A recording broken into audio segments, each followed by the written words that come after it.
Damai sejahtera Allah Bapa yang melampaui segala akal, kiranya memelihara hati dan pikiran saudara-saudara sekalian di dalam Kristus Yesus Tuhan kita.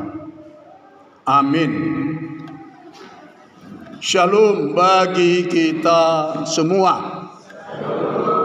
Khotbah bagi kita pada minggu kita hari ini yaitu yang tertulis dalam kitab Nabi Yesaya pasal yang kelima, dimulai dari ayat yang pertama hingga ayat yang ketujuh.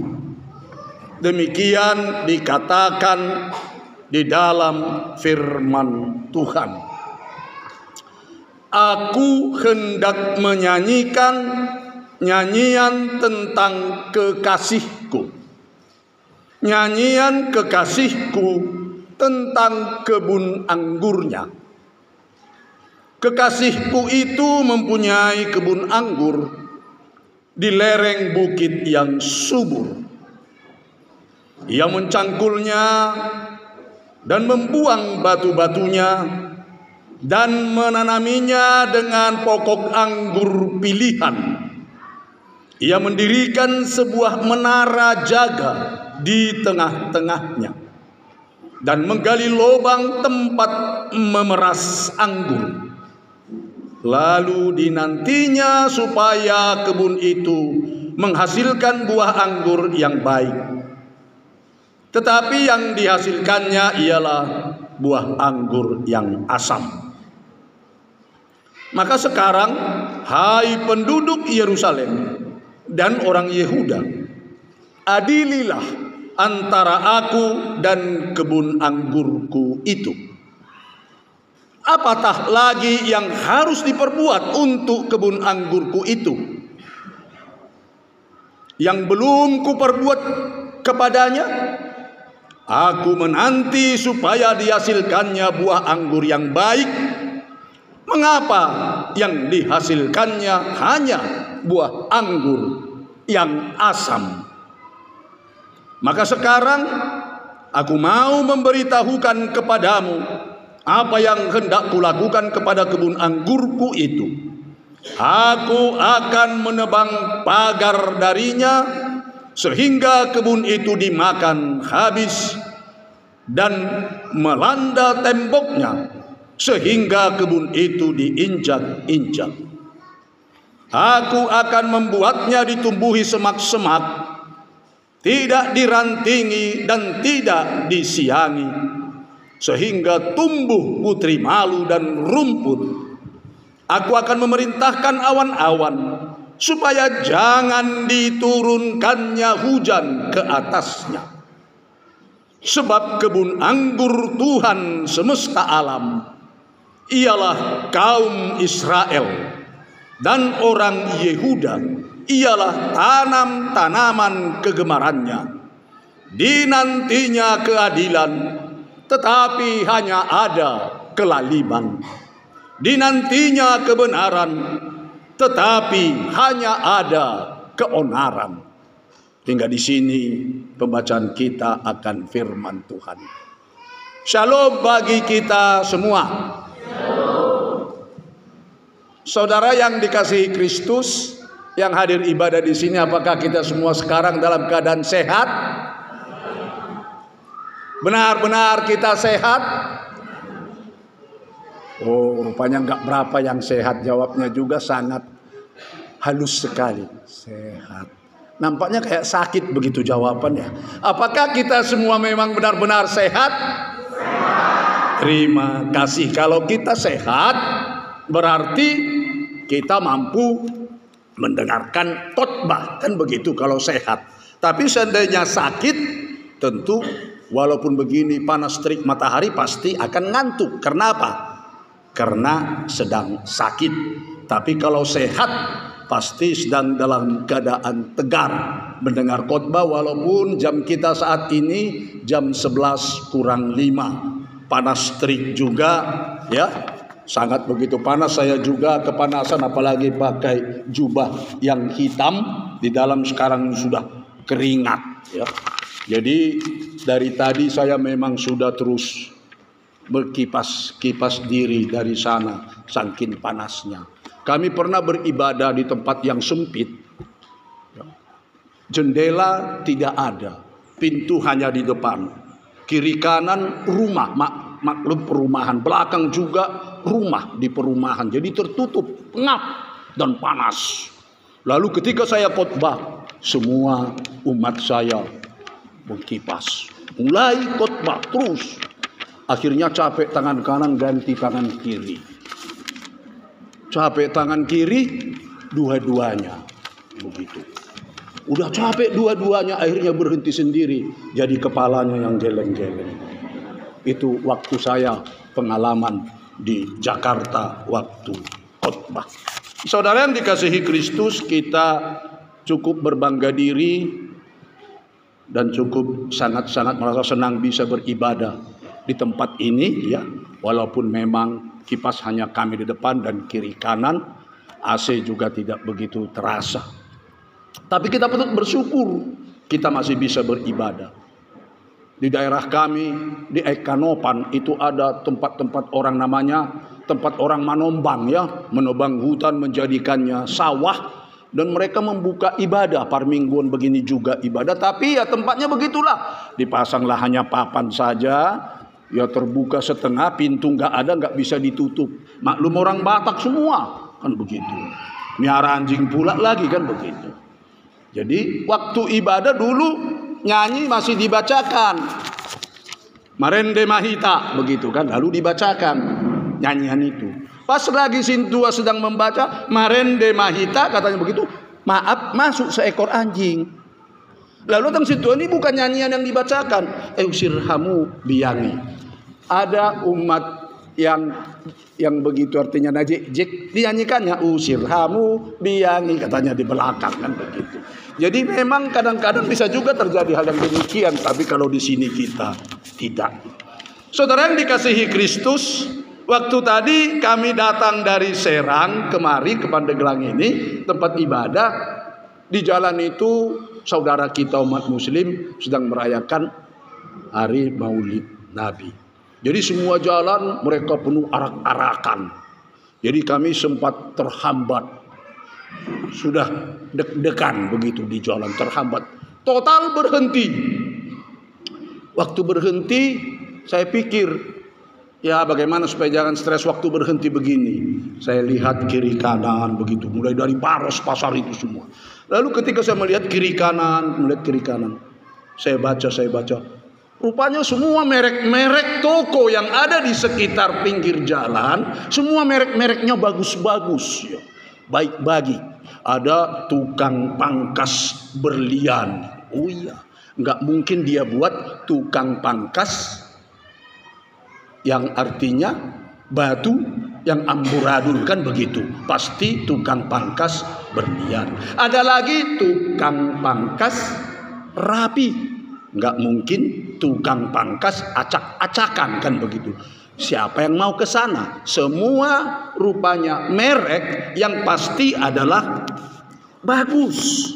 Ada lagi saya baca, selamat datang di warung Sudi Mampir 2. Bagus sekali. Memang semua merek, semua nama toko-toko pun, merek apapun, pasti yang bagus. Ada dibuat durian jatuhan, nggak mungkin durian yang diruntuhkan kan begitu, mungkin nggak laku. Nggak mungkin orang membuat rumah makan, kalau dibuat Sudi Mampir nggak mungkin buat rumah makan enyah bedebah katanya kan, orang tidak akan singgah ke sana. Dan memang merek yang baik itu pasti disukai semua orang, merek yang baik. Kalau kita melihat umpamanya TK, Taman Kanak-kanak, TK si mungil, tidak mungkin dibuat TK si jahil. Begitu juga umpamanya toko lampu, pasti mereknya baik. Toko lampu terang benderang. Nggak mungkin dia buat toko lampu gelap gulita. Siapa mau beli lampu ke sana? Yang pasti orang ingin mereknya merek yang baik. Karena merek yang baik menarik hati orang untuk melihat apa itu yang ditawarkan tersebut. Umpamanya perusahaan mobil. Kita lihat perusahaan mobil membuat merek mobil tersebut binatang hewan yang larinya kencang, tangkas dan hebat. Kuda, jaguar, kijang. Kemudian lagi pasti dibuat umpamanya itu panter. Jadi semua binatang yang tangkas, yang bisa lari begitu cepat. Orang tidak ada kita lihat membuat merek mobilnya bekicot atau keong yang jalannya hanya 1 meter 1 hari. Demikian juga perusahaan penerbangan. Perusahaan penerbangan pasti membuat merek yang bagus seperti Garuda, Merpati. Tidak ada perusahaan yang membuat merek perusahaannya kalong, kelelawar atau kampret yang hanya singgah di pokok-pokok jambu sekitar rumah kita. Merek yang bagus pasti disukai semua orang. Kalau mereknya bagus, orang akan melirik dan menyukainya. Mana ada ibu-ibu atau nona-nona yang mencari sampo cap kutu busuk? Tidak ada. Atau mencari bedak, cap kulit badak. Atau mencari lotion untuk tubuhnya, cap muka beruk. Tidak ada. Yang pasti merek yang bagus itu yang mau dicari oleh ibu-ibu. Itu menandakan merek yang bagus menunjukkan kualitas yang bagus. Kalau mereknya bagus, maka kualitasnya juga pasti akan bagus. Celakalah kalau mereknya bagus, tapi kualitasnya tidak bagus. Nama busnya suka maju, tapi terus-terus saja suka mogok. Nama desanya suka makmur, tapi penduduknya semua suka miskin. Kan begitu. Itu berlawanan antara merek, antara nama yang bagus dengan kualitasnya yang tidak bagus. Merek yang bagus menunjukkan kualitas yang bagus. Nama yang baik menunjukkan kualitas yang baik. Saudara yang dikasihi oleh Tuhan kita Yesus Kristus, begitulah yang terjadi dalam khotbah kita hari ini, nats ini. Kalau saya katakan tadi merek-merek yang bagus, apa hubungannya dengan khotbah? Iya, ini khotbah ini kebun anggur kekasihku, kata Yesaya, punya kebun anggur. Siapa itu? Kebun anggur, mempunyai kebun anggur adalah kebun anggur Tuhan. Coba kita baca ayat 7. Apa itu gambaran kebun anggur? Sebab kebun anggur Tuhan semesta alam, kebun anggur Tuhan semesta alam ialah kaum Israel dan orang Yehuda. Ialah tanam-tanaman kegemarannya, tanam-tanaman kegemaran Tuhan. Itulah Israel dan Yehuda. Dinantikan buahnya, mereknya adalah bagus, kebun anggur Tuhan. Mereknya adalah baik, namanya adalah baik, tanaman kebanggaan Tuhan. Tetapi bagaimana kualitasnya? Bagaimana hasilnya? Kualitasnya tidak baik. Dinanti-nantikan buah yang manis. Tapi apa katanya Pak Ibu? Buah yang dihasilkan yang asam. Di tembok begitu baik, di pagar begitu indah, digali tempat pengilangan anggur, didirikan menara untuk menjaga supaya anggur bertumbuh dengan baik dan berbuah dengan baik. Apa yang tidak kulakukan terhadap kebun anggurku? Demikian firman Tuhan. Tetapi ku nanti-nantikan buah yang manis. yang diberikan adalah asap. Kata Tuhan ayat 7, ku nanti-nantikan keadilan, tetapi hanya ada kelaliman. Ku nanti-nantikan kebenaran, tetapi hanya ada keonaran. Kebun anggur Tuhan, tanam tanaman kebanggaan dan kagungan Tuhan, baik, bagus mereknya, tapi kualitasnya, hasilnya, isinya tidak baik dan tidak bagus, asap. Seorang filsuf Prancis berkata, yaitu filsuf Prancis bernama Duc de Levis, katanya begini, noblesse oblesi, dalam nama yang luhur terkandung tanggung jawab yang luhur. Dalam nama yang luhur terkandung tanggung jawab yang luhur. Kalau Tuhan, kalau orang tua saya memberi saya nama Timbul Mangasi, berarti supaya tetap saya timbul, jangan tenggelam, kan begitu. Kalau kita diberi nama merek Kristen, Kristen adalah nama yang luhur. Saya nggak tahu apakah sekarang nama Kristen itu nama yang luhur. Di abad pertama nama Kristen itu nama ejekan, seperti zamannya Orde Baru, ketika dikatakan itu 3 huruf PKI, itu sangat luar biasa, nama ejekan. Begitulah waktu itu Kristen, nama ejekan. Siapa itu? Itu Kristen.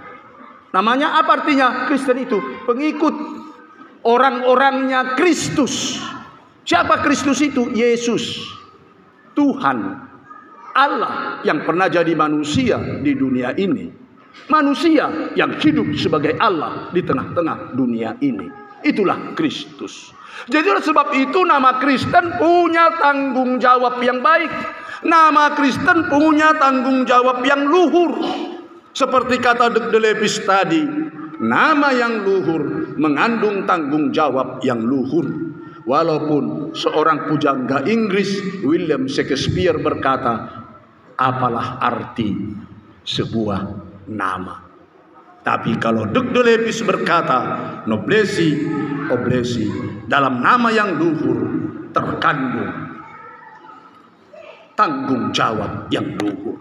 Nah, sebagai orang Kristen, apakah nama kita itu, merek kita itu bukan yang bagus, yang baik, yang luhur? Maka kita punya tanggung jawab juga yang luhur. Hidup kita harus benar-benar hidup yang luhur. Kalau dikatakan tadi di dalam nats ini, kebun anggur Tuhan semesta alam ialah kaum Israel dan orang Yehuda, tanam tanaman kegemarannya, dinantinya keadilan ada kelaliman, dinantinya kebenaran hanya ada keonaran. Itu yang dilakukan oleh kaum Israel. Mereka melakukan kelaliman kepada orang-orang kecil, kepada orang-orang yang tidak bisa berbuat apa-apa. Tuhan mengatakan sebagai Kristen kita harus menunjukkan kehidupan kita yang luhur. Tidak usah jauh-jauh. Saya baca begitu besar tulisan di sana. Setiap hari ketika kita datang ke gereja beribadah di sini, pasti kita akan masuk, melihat dan membaca. Disiplin adalah nafasku. Orang Kristen, pengikut Kristus, murid-murid Yesus Kristus, dalam bahasa Inggris disebut disciple. Murid-murid Yesus bahasa Inggris disebut disciples. Disciples adalah murid-murid. Dari kata disciples inilah muncul kata disiplin. Dari kata disciples. Jadi seorang disciple, seorang murid harus dia punya disiplin. Jadi bukan hanya sahabat kita, Abri yang ada di sini yang harus hidup dalam disiplin. Murid-murid Yesus, pengikut Tuhan Yesus, disciples adalah orang-orang yang disiplin. Disiplin dalam waktu, disiplin di segala tanggung jawab, disiplin dalam kehidupan kita sebagai orang Kristen. Kemudian sebagai pengikut Kristus kita adalah orang yang beriman, yang percaya, beriman. Iman atau kepercayaan dalam bahasa Yunani itu disebut pistis. Iman atau kepercayaan, iman itu disebut dalam bahasa Inggris pistis. Pistis itu dekat dengan asal kata pistos, yaitu kesetiaan. Berarti iman adalah setia.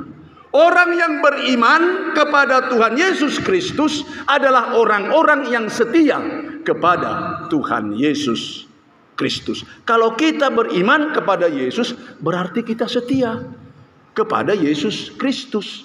Itu sebabnya Paulus berkata dalam suratnya 1 Korintus 31 ayat 13 ayat 13 itu dikatakan 3 yang tetap, semua berlalu, tapi 3 yang tetap. Iman, kemudian iman, kesetiaan, iman, kemudian kasih. Yang paling besar adalah kasih. Iman, pengharapan, dan kasih. Yang paling besar adalah kasih. Iman, pengharapan, dan kasih. Titik Sandora dan Muksin menerjemahkannya dalam lagu bukan seperti itu, tapi percaya, cinta. Itu dia katakan. Percaya, harapan, dan cinta. Orang yang percaya itu adalah orang yang saling mempercayai. Orang yang percaya itu adalah setia dan saling percaya. Suami dengan istri, ketika suami dan istri saling setia, itulah saling mempercayai. Kan begitu. Makanya sering dinyanyikan oleh ibu-ibu. Saya nggak tahu apakah sering dinyanyikan itu. Ya, jangan dengarkan cerita burung katanya kan. Jangan usilkan omongan orang. Yang penting kau dan aku saling percaya. Itu.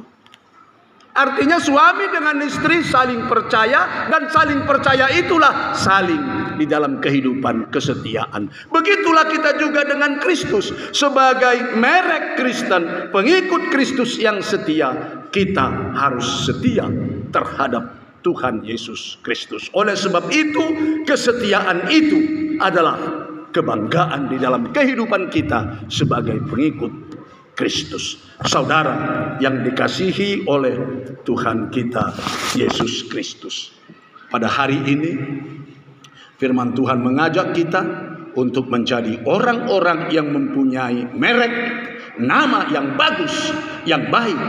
Harus mempunyai tanggung jawab yang baik dan tanggung jawab yang luhur. Nama kita, merek kita adalah Kristen.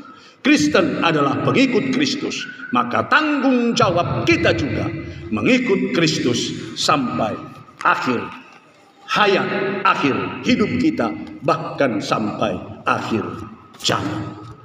Amin.